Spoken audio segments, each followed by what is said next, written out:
Good morning, students. In some basic concepts of chemistry, we have studied about the units, the systems of units, fundamental units. Then we are going to study the physical properties, and one property, that is the mass and weight. Already we have discussed about that. The second property is the length. In the study of chemistry, we come across the measurement of length. Many a times we have to measure the length. We measure the bond length of a chemical bond. Then in chemistry we measure the radius of an atom, diameter, radius. Then we measure the wavelength of electromagnetic radiation. So in chemistry, in the study of chemistry, many a times there is a need of measurement of length. The length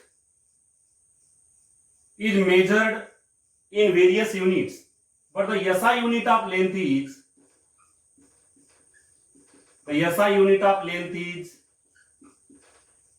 meter. The symbol is M. But in chemistry, we measure very small values. The lengths are very small. The atomic radius is very small. Then the bond length is also very small. The wavelength of the electromagnetic radiation, the wavelength of light is very small. So for the measurement of small values, this unit, that is the meter, is not useful. There is the need of the smaller units of length. So there are smaller units of length such as nanometer, picometer, and here there is a relation between the meter and nanometer, meter and picometer. 1 meter equal to 10 raised to power 9 nanometer. 1 meter equal to 10 raised to power 12 picometer. This is nanometer. NM for nanometer and PM for picometer. So nanometer and picometer, these are the very small units, and these are required in chemistry, because in chemistry we doesn't measure the larger values, we measure the small values, we measure the small lengths, because the bond length, the atomic radius, the wavelength of light, these are very small values. So for the measurement of small values, there is a need of these units such as the nanometer, picometer. The nanometer and picometer are further converted to meter as 1 nanometer equal to 10 raised to power minus 9 meter. 1 picometer equal to 10 raised to power minus 12 meter. So in this way we can measure the lengths, but the SI unit of length is meter. The other unit of length is centimeter, millimeter. These are also the units of length. And here 1 meter equal to 100 centimeter. 1 meter equal to 100 centimeter, and 1 centimeter equal to 10 millimeter. 10 millimeter, 1 centimeter.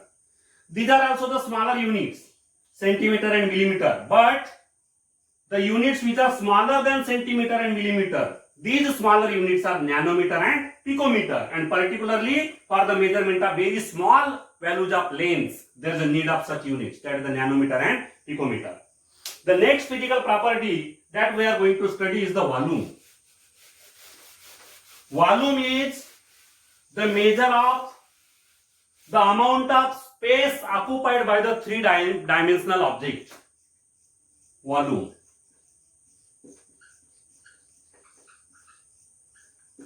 It is the amount of space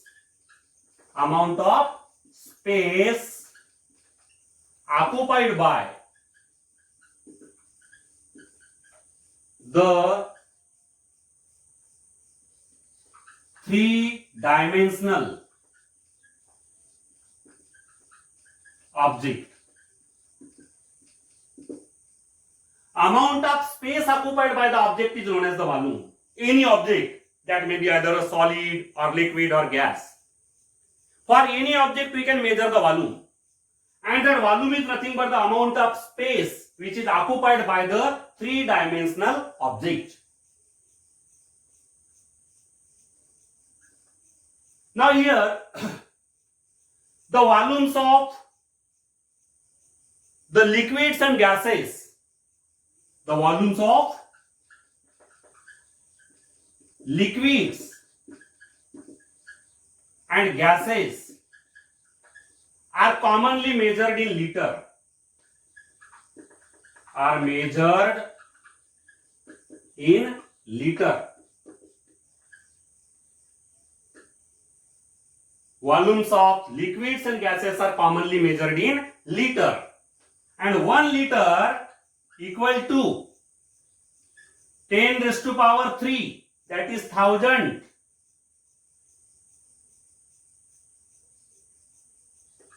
milliliter, ml, 1000 ml, or it is also equal to 1000 centimeter cube, cubic centimeter.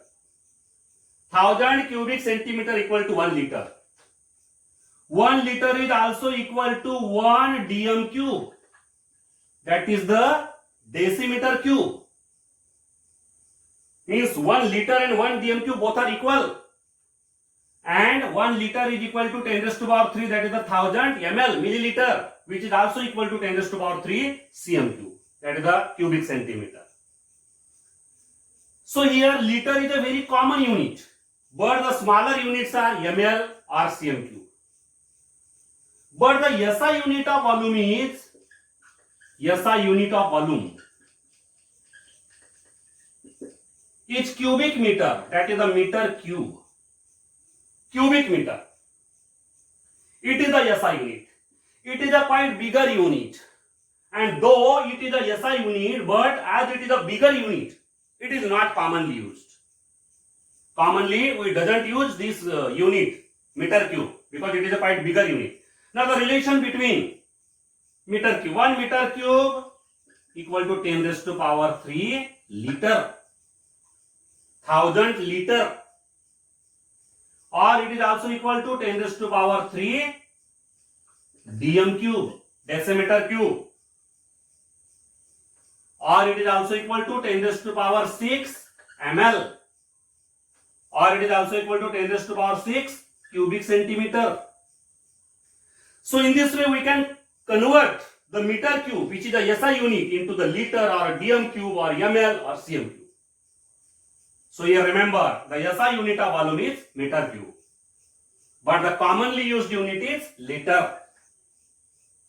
In our everyday life, we measure the volume of the liquid, we measure the milk, we measure the oil in this unit, liter. It is a common unit. And 1 liter equal to 1000 ml. It is also quite a common unit, ml. The medicines are generally measured in ml. Here the SI unit of volume is meter cube. It is a quite bigger unit, that's why it is not commonly used. Remember. So this is the volume. In the laboratory, now being a student of chemistry, you have to measure the volumes in the laboratory.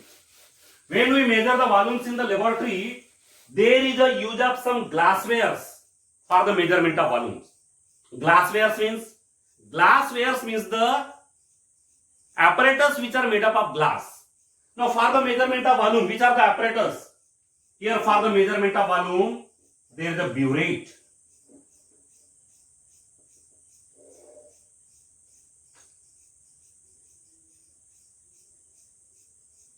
Burette is there. Other is the pipette.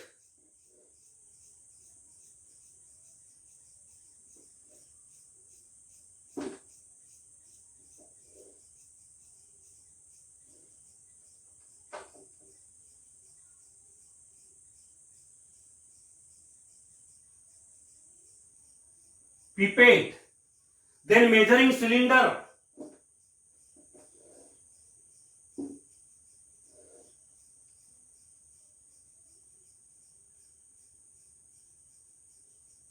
we use the measuring cylinder. Then there is a volumetric flask.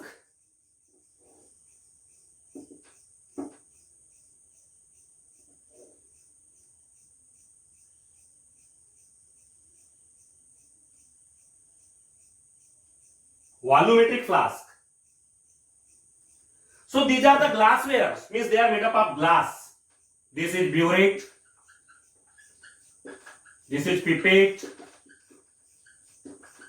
This is a measuring cylinder. Measuring cylinder. This is a volumetric flask. These are the glasswares. All these are commonly called glasswares because they are made up of glass. So they are used for the measurement of volume in the laboratory. When we do the practicals, when we perform the experiments at that time, in the titration particularly, in the titration, there is the use of burette and pipette. Then in many experiments, there is use of measuring cylinder. This is the volumetric flask which is used to make a solution of definite volume. Suppose this is the volumetric flask of 250 ml. Then to prepare the 250 ml solution of given concentration, there is the use of volumetric flask. So all these are the apparatus or glasswares which are used in the chemistry laboratory for the measurement of volume. The next physical property that we are going to study is the density.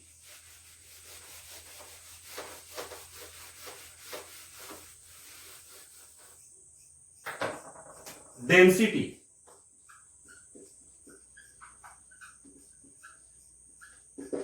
Now here density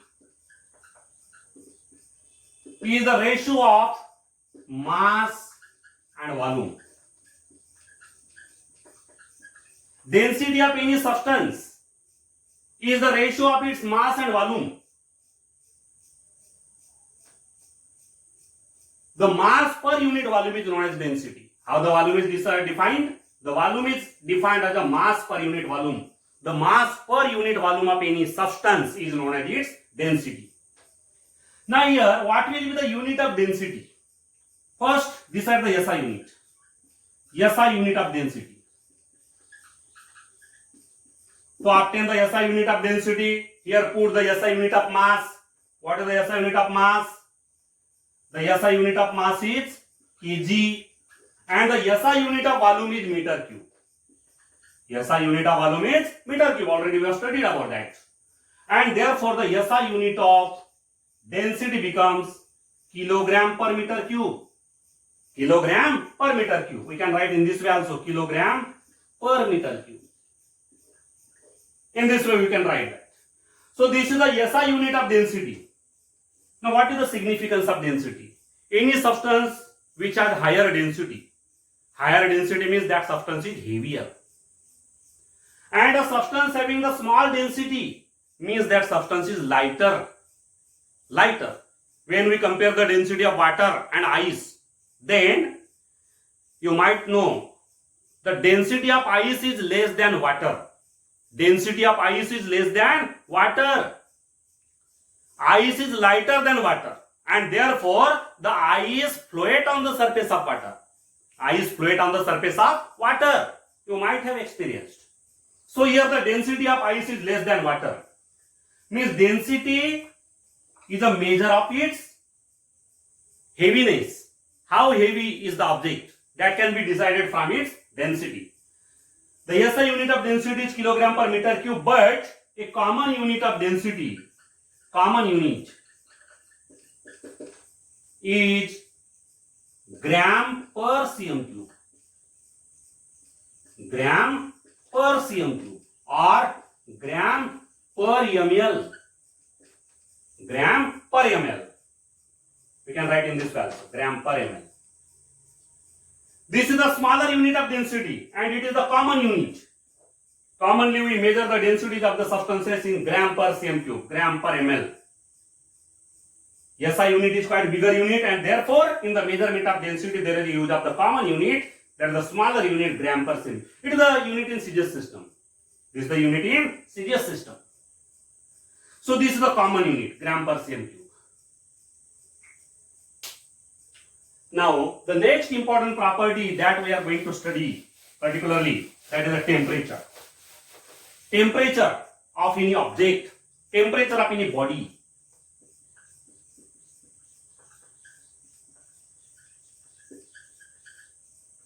Temperature is defined as a measure of degree of hotness or coldness.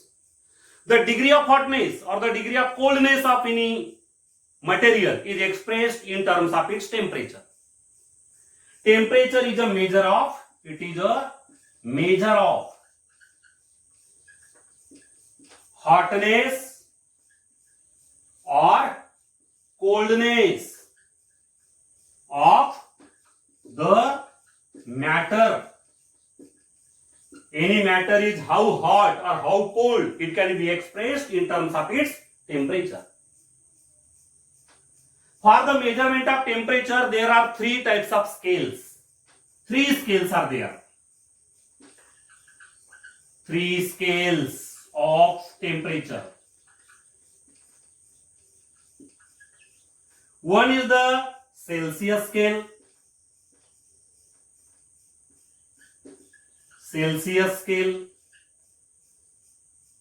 In Celsius scale, we measure the temperature in degrees Celsius. We measure the temperature in degrees Celsius. Second is the Fahrenheit scale.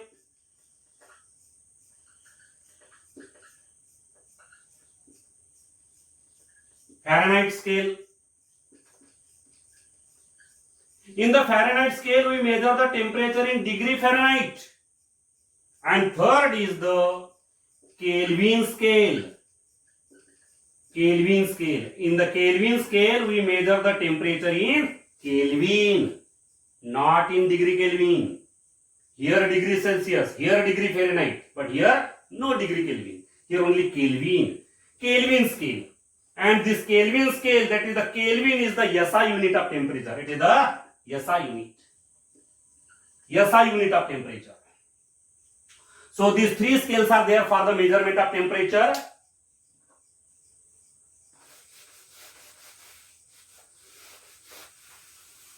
For the measurement of temperature, the device which is used, the apparatus which is used is known as thermometer. Temperature is measured with the help of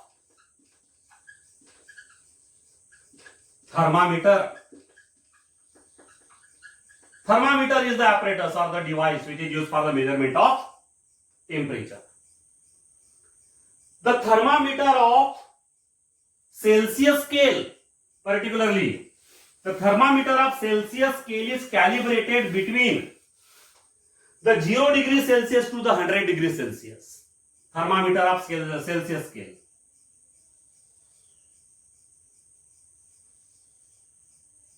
This is the thermometer of Celsius scale. Here there is a 0 degree Celsius and here the 100 degree Celsius. It is calibrated between 0 degree Celsius and 100 degree Celsius. The 0 degree Celsius is the freezing point of water and 100 degree Celsius is the boiling point of water. So in between the freezing point of water and boiling point of water, this Celsius scale is calibrated. Celsius scale is thermometer is calibrated. This thermometer in the Celsius scale, the thermometer in Celsius scale, thermometer in Celsius scale is calibrated between the 0 degree Celsius to 100 degree Celsius. There are number of divisions, 10 degree Celsius, 20, 30, 40, 50, 60, 70, 80, 90 and 100 degree Celsius. This is the thermometer in the degree Celsius. Similarly, there are thermometers in the Fahrenheit scale, Kelvin scale. Now here, how to convert the temperature in degree Celsius into degree Fahrenheit? The temperature interconversions. Remember, interconversions. 1 degree Fahrenheit equal to 9/5 degree Celsius plus 32. 9 by 5 degrees Celsius plus 32. Now here if we know the temperature in degree Celsius, we can put here, then we get the temperature in degree Fahrenheit. The normal body temperature of the human being is 37 degrees Celsius. So when we put here 37 degrees Celsius, we get the temperature in degree Fahrenheit, about 98 point something degree Fahrenheit. Second, temperature in degree Celsius equal to temperature in degree Celsius equal to 5 by 9. 5 by 9 into temperature in degree Fahrenheit minus 32. Temperature in degree Fahrenheit minus 32 into 5 by 9. This is the interconversion of degree Fahrenheit and degree Celsius. Now here the temperature in Kelvin equal to temperature in degree Celsius plus 273.15. 273.15. Here for example, if the temperature is equal to 25 degree Celsius, then in Kelvin scale it becomes 25 degrees Celsius plus 273.15 equal to 298.15 Kelvin. In this way we can convert the temperature from degrees Celsius to the temperature in Kelvin. And one important point which is to be remembered, the temperature in Kelvin, particularly the temperature which is given in Kelvin, the temperature in Kelvin is known as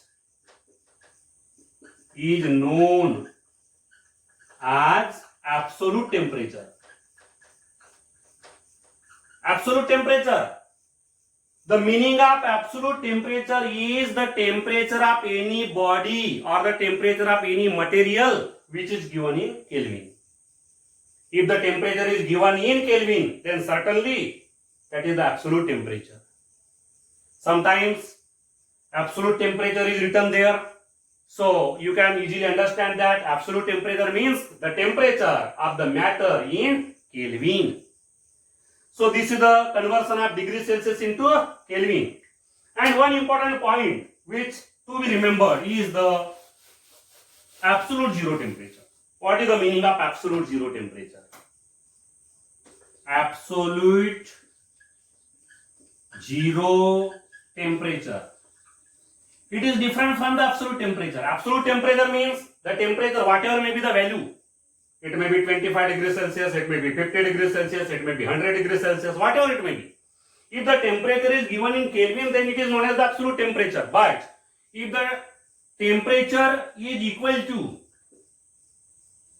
minus 273.15 degrees Celsius, temperature is minus 273.15 degrees Celsius, which is equal to minus 273.15 plus 273.15 Kelvin, that is equal to 0 Kelvin, and this 0 Kelvin is known as the absolute zero temperature. Means absolute zero temperature has a value of 0 Kelvin, or it is also minus 273.15 degree Celsius. This value or this value is known as the absolute zero temperature. So in this way, today we have studied the physical properties such as the length, the volume, then the density and the temperature. Thank you.